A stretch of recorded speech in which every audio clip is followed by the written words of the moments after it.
எகிப்திலிருந்து வெளியே வந்துட்டாங்க, சிவந்த சமுத்திரத்தெல்லாம் கடந்து வந்துட்டாங்க, மன்னாவை சாப்பிட்டார்கள், கண்மலையிலிருந்து தண்ணீரை குடித்தாங்க, பெரிய அற்புதங்கள்லாம் பார்த்துட்டாங்க. பாருங்க, தேவன் அவங்களை அற்புதமாக நடத்தி கொண்டு வர்றாரு, சீனாய் மலை அடிவாரத்துக்கு கொண்டு வர்றாரு.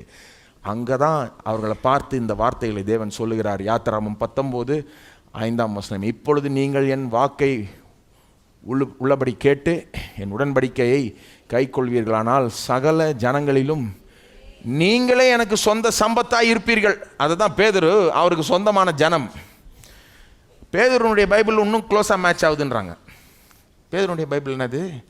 பழைய ஏற்பாட்டினுடைய கிரேக்க மொழிபெயர்ப்பு, செப்டுஜென்ட்னுவாங்க. அதுதான் பேதுரு யூஸ் பண்ணிக்கிட்டு இருந்த பைபிள் முக்கால்வாசி. ஸோ அதில் இன்னும் கரெக்டாக மேட்ச் ஆகுதுன்றாங்க அந்த கிரேக்க வார்த்தைகள்.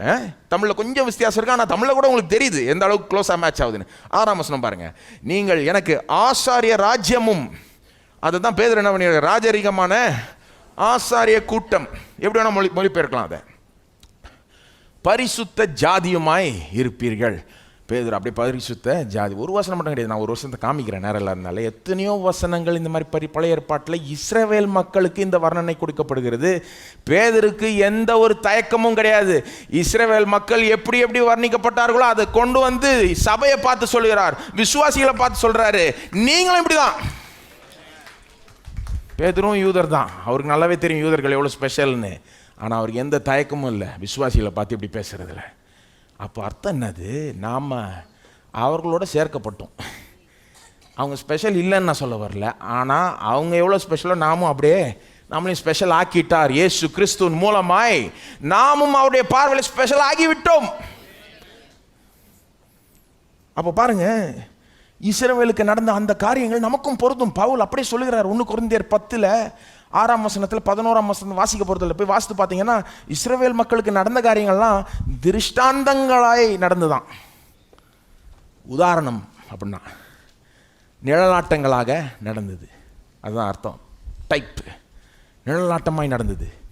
அதை பார்த்து நாம் கற்றுக்கணுன்றதற்காக அவங்களுக்கு சில காரியங்கள் நடந்ததுன்னே அப்படியே சொல்கிறார் பவுல் 11ஆம் அதிகாரத்தில்.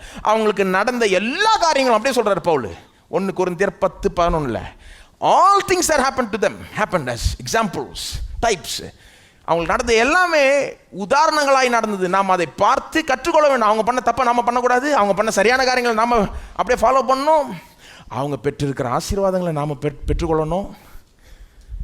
எந்த அளவுக்கு அவங்க தேவனுடைய பார்வையில் தயவை பெற்றிருக்கிறார்களோ நமக்கும் அது சொந்தம். அவர்கள் எப்படி விசேஷித்த விதத்தில் கவனிக்கப்பட்டார்களோ நம்மையும் தேவன் அப்படி கவனிக்க விரும்புகிறார்.